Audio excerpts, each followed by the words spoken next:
Man, what is good with y'all? It's your boy OG for the No Network, and we're back with another video, something a bit different. We're gonna react to all the endings to No, I Am Not a Human. Listen, I played that on my channel recently, and I had a terrible ending. I'm not gonna lie. If you haven't seen the videos, or go to my channel. But I'm gonna let you know which ending I had, and we're gonna react to this, right? So, boom, we got Gamer Assault. Shout out to Gamer Assault for the bid. I'm gonna start wasting on time, and let's get straight to it. Full version is finally here, and we got so many different endings and different visitors this time around. I couldn't find the baby. Stayed ambiguous, and there's so much left for us to interpret and theorize on. The game has about 10 different endings, with each one of them unveiling parts of the strange story. Oh my gosh. Hook me up, because I'm so lost. I'm so confused. I already went over the story and the best possible ending, in my opinion, where we meet a godly deity inside a mysterious hole, which is only found through letting the Persian cat in, who pulls the rug on the floorboards, revealing a secret hatch door. Going down into the hatch, we uncover a half-dug path which leads to a tunnel system. In here, we can discover a man who has sent one of his friends down a mysterious hole, not knowing what is down there. Going down ourselves, we enter a paranormal place where we find a floating object known as death. This entity speaks in riddles and seems very— that never happened for me. I brought the cat in. I went down there multiple times. All I saw was potatoes and dirt. Oh no.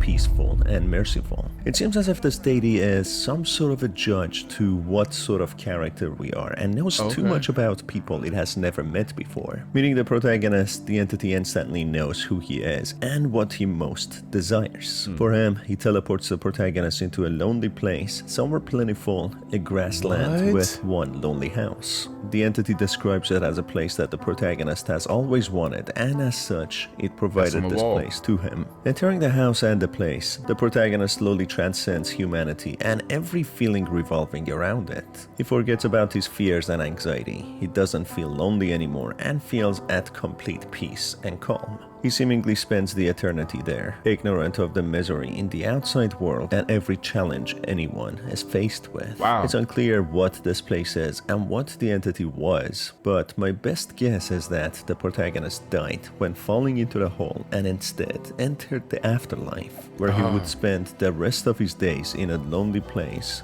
yet being at peace and calm. To some, this might seem like a horrible end, but for the protagonist, this is an ending where he can feel at peace, as he even slowly forgets how he ended up here, and who he spoke. The world ended in shit anyway, so I mean, I think that might be the best outcome. You know, you died, you went to the afterlife, and you found peace. He's peaceful.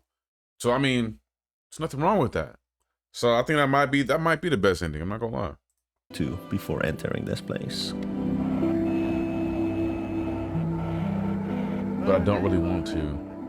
I just hope this lasts a little longer. Another ending, which could also be found in the demo version of the game, is where we let the super visitor in, the tall pale man, or he figures out that people we are let him alone in the house, and he welcomes himself in by quite literally This is the ending I got. The door down. This visitor is one of the most mysterious characters throughout the game. Through his later conversations, he claims that he has been sent by a group just like himself to specifically target the protagonist, as he claims the protagonist is chosen. He even implies that he knows the protagonist and who he is. He even makes comments such as the protagonist being lonely and struggling with decision making, something that he wouldn't have to worry about anymore if he joins him. And by joining him, it means certain death. Here we get a little animation of how terrifying it is when he gets in.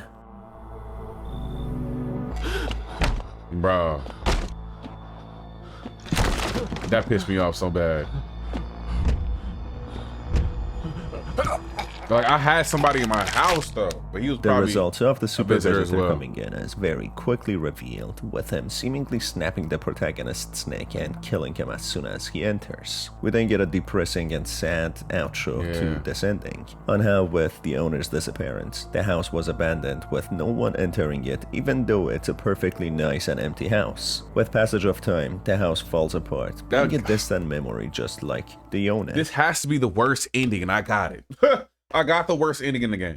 One of the main characters who knocks on our door is a vigilante who holds a machine gun and interrogates the protagonist to reveal parts of his body to prove that he is not a visitor. This character is decorated with a few necklaces which are adorned by severed fingers and pulled out teeth of his victims. These are victims he addresses as visitors, victims whom he killed through pillaging and purging towns and villages. This man is also seen attacking several people and groups of people hiding in a neighbor's house, and then eventually he goes on burning all the surrounding houses with all the survivors within them. During one of his interrogations, that's what he was doing. we show a body part which might be mistaken with one of the identifying signs of the visitors. The madman vigilante doesn't waste any time to point his gun at the door, ready to kill the protagonist. The protagonist doesn't hold back either, just hoping that the vigilante will put his gun down. But of course, the vigilante is angry, screaming from the bottom of his lungs, and he starts shooting.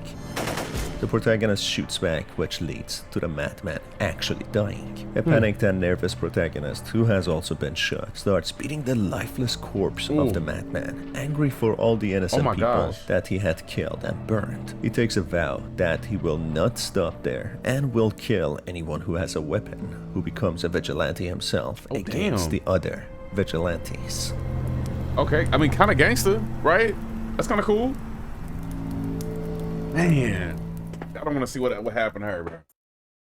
Woo! Y'all don't want to see what happened to baby girl. There's one ending which isn't too easy to achieve. In here, we need to identify all the humans correctly and save them while shooting or avoiding any of the visitors. This will lead to one of the better endings, but still, it will be a miserable end. Throughout the story, watching the news and listening to the radio, we hear two opposing sides of the story. On the TV, we only hear good things about FEMA, while on the radio, some independent sources and secretive broadcasters report on how FEMA is a hostile and violent organization who have a zero-tolerance approach to containing and controlling the country. While on the TV they are only reported to be good people who are watching over all the citizens, the radio reports that they are all lies, as FEMA is the cause behind so many deaths, and they are ruthlessly killing people in the quarantine zones that they have set up. In one breaking news, FEMA reports that a madman shut down an entire quarantine zone, killing every survivor within it. But the radio reports on how it was FEMA who did it, and they are trying to blame it on the vigilantes. Yeah, that's true. The radio also reports that they are shooting everyone and closing down the quarantine zones. And as things only get worse, they even infiltrate homeowners' houses and use them as shelters for others.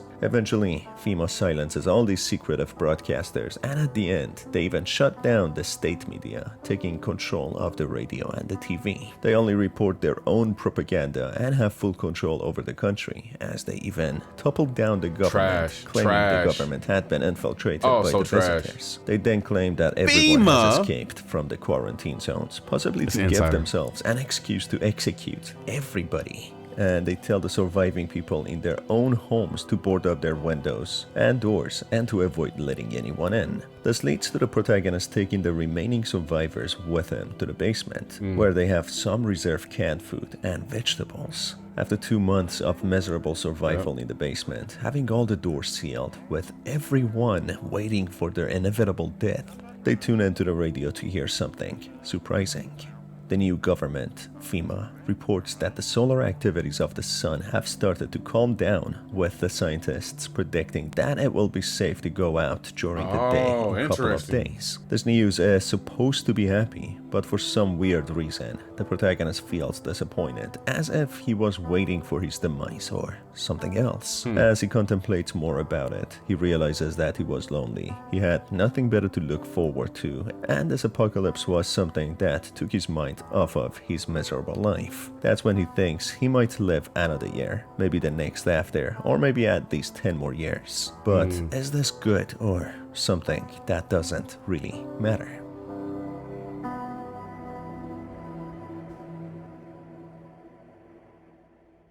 Interesting. This ending is similar to the last one, but here we Survive have with the let in some visitors. visitors by mistake, and we are trapped in the cellar with them. The protagonist feels the ever-growing stares and paranoia building up. He doesn't feel safe within his own house and feels as if he is trapped with cold, calculating aliens who wait just for the right moment to strike. Before the visitors even attack and kill the protagonist, the fear paralyzes him and paranoia clouds his mind and judgment. That's when he wakes up one day just to see several visitors have surrounded him and tear into his flesh with their bare hands. Oh, I feel sorry for whoever got this ending. That is bad. I got a quick neck snap, but y'all got, oh wow.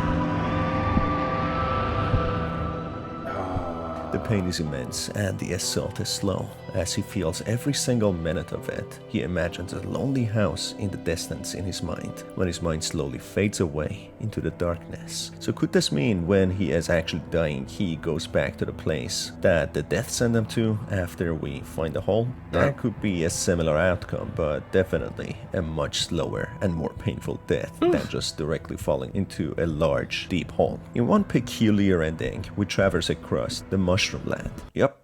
This is as crazy as it sounds. There's one specific character being an old man who talks about mushrooms and gives us a mysterious page from his book of smiles, which gives us instructions on how we can travel to this mysterious land. Well, this ending is as serious as the name of the ending. Essentially, here the protagonist consumes a mushroom and goes into a cuckoo land, where he loses the plot. This is more of a comic relief ending, which doesn't seem to add much substance to the story. Another turn of events, if we lose our mind and give in to fear in order to survive and kill many people within the house, whether real human or visitor. We get a visit from the prophet and we achieve the killer ending. The protagonist loses his mind to the fear of the inevitable and the paranoia that anyone can be a terrifying visitor. The TV has said so to how violent they are. They have said what signs they carry. So anyone being sheltered here could be a visitor. The thought drives the protagonist mad and he takes action before the visitors can do anything, or at least that's what he thinks. That's when he turns the gun against himself to end this paranoia. No, that's the worst ending. Wanting to die. That's the worst ending. But as soon as he is about to pull the trigger, the survivors come rushing and take the gun from him. The survivors look like monsters to the protagonist as his mind has taken a different turn. Eventually, the remaining survivors who do not think the protagonist is stable anymore beat the hell out of him and throw him out. As the sun comes out, he feels the heat and thinks of wishing he had ended it all in his own terms. That's when the sequence comes to an end, leaving it on a cliffhanger if the sun burned the protagonist, if a visitor or a vigilante got to him, or if he managed to survive. Wow, what an ending. That's actually kind of cool, but it's a crazy ending. Another ending is the cultist ending, when we join a cult group. Throughout the story, we get a character as a cult leader asking us to let in many of his people for a few days. Eventually, we see these cult members are setting up stakes and bonfires, and at the end, we learn they were setting them up for themselves, just waiting for the right moment. This is a death cult who believes in dying in their own terms and grouped with their own belief system. It makes it much easier than letting their minds wander into darkness of the unknown and the fear of the inevitable. At the end, the cult leader asks the protagonist to join their cult and he can whether reject or accept. Accepting this offer, with the leader urging the protagonist to join them to march bravely towards death. The protagonist knows that he wants peace and wants to actually find the truth of what is after death. The cult leader mentions each death will be remembered and will have a name, and each will ascend to greatness. And true to his words, each member is being commemorated and remembered, adorned by candles and gravestones, having a more dignified death than falling to the visitors, burned by the sun, shot by FEMA or the vigilante, or eaten by hungry dogs roaming the city. In a way, if none of this is true, and if the dead did not go anywhere after their death, they are at least remembered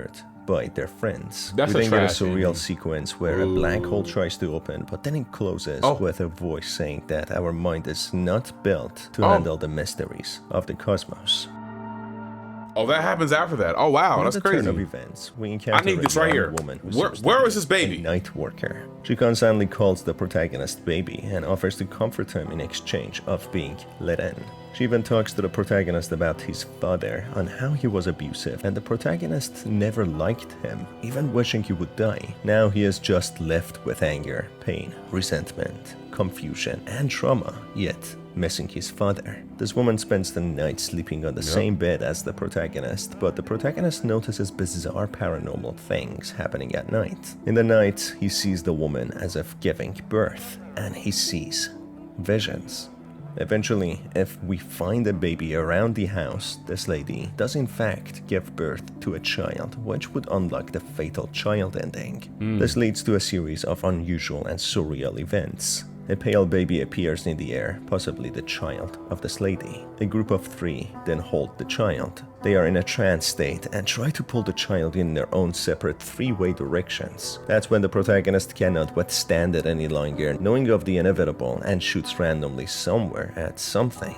All of a sudden, it's all dark and black, but when the light returns, angels appear with a feminine figure. The figure explains the protagonist is their prophet and he will lead them to paradise and cleanse the earth as he shot the child, but there's no sign of the child anywhere anymore. The child was an object that would lead them to horrors beyond their comprehension. That's when the people carry the protagonist who doesn't understand what is happening. In the midst of all this, he sees one of these people holding a bunch of nails, and on that note, the ending comes to an end. So effectively, this means the protagonist is going to be crucified for reasons that he doesn't understand. What? He has to be their messiah, What? saving them from their own sins by sacrificing himself. Well, not a very good ending if you ask me, for the protagonist, who is just as confused as us in here. He doesn't understand how dying and sacrificing himself will somehow wipe out the sins of these strange people. But there's nothing else he can do.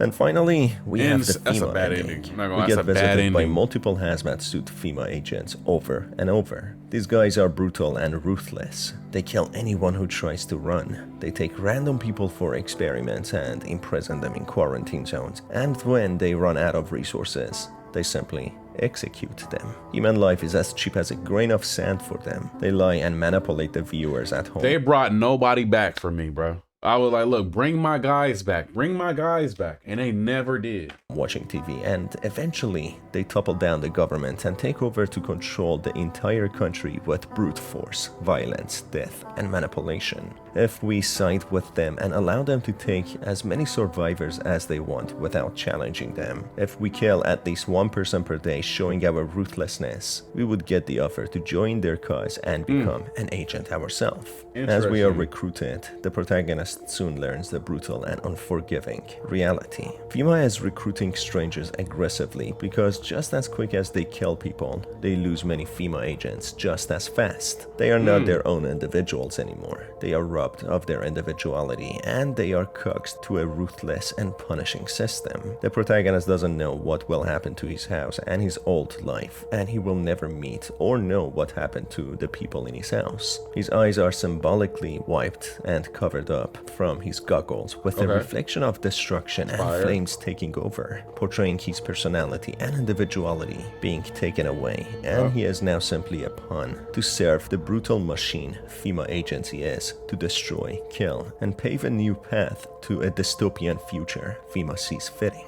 So it's safe to say the story is hugely left ambiguous and for our own interpretation. There's no clear answer to what the visitors are, if the paranormal reality exists, how people can be infected, and the mystery behind the solar flares. What we know for certain is that the sun did really heat up, and in the period it killed many people and destroyed so much nature and many households. The ice caps started melting and the sea level started rising, with the shorelines and the coastline cities being flooded. People lost their minds and let their fears run wild, turning on each other. The same people with more power formed the FEMA agency, which systematically cleansed undesirables and whoever they wanted. Amongst them, cults rose to power, and many sought death in their own terms. Many chose to become violent vigilantes and kill people, whilst many tried to help others. In the middle of all this, we are told that there are paranormal entities known as visitors, entities that have risen from under the ground. They not only are violent and rip people apart, but they also infect people with parasitic worms or insects that crawl in the brain. Do they have anything with the entity we find in the hall? Are they just psychological beings that infect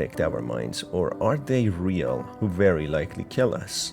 That is why we have the super visitor, who somehow is capable of taking down an entire armed military squad, yet he is unable to enter a house with multiple people if he is not invited in. Is there some sort of limit to what these visitors can do? Like, what does that mean? That is why they ask for permission to enter the house. That is the most likely case in my opinion. These entities require a permission to enter the house, as otherwise they stay. Vampires. The challenge though is that we also need to have people inside the house to be safe from them, as they tend to enter empty houses. Because they can enter. That is it for this video, folks. One person. If you enjoyed it, make sure to stay tuned for more by hitting on the subscribe button and the notification.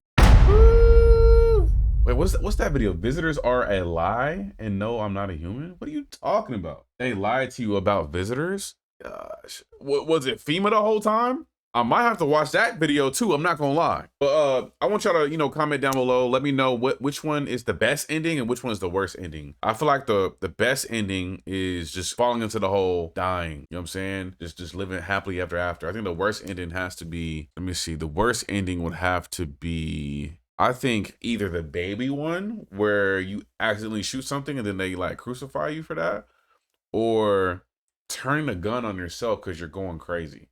Those are the two worst endings that I can think of. I had a pretty bad one too, where he walked in and snapped my neck. It was quick and simple. Very sad ending. But that's my reaction to all the endings to No, I'm Not a Human. I might react to this right here. Let me know if y'all want to see this. Visitors are a lie and No, I'm Not a Human. That might be next. It's your boy Odie for the No Network, and I'm out.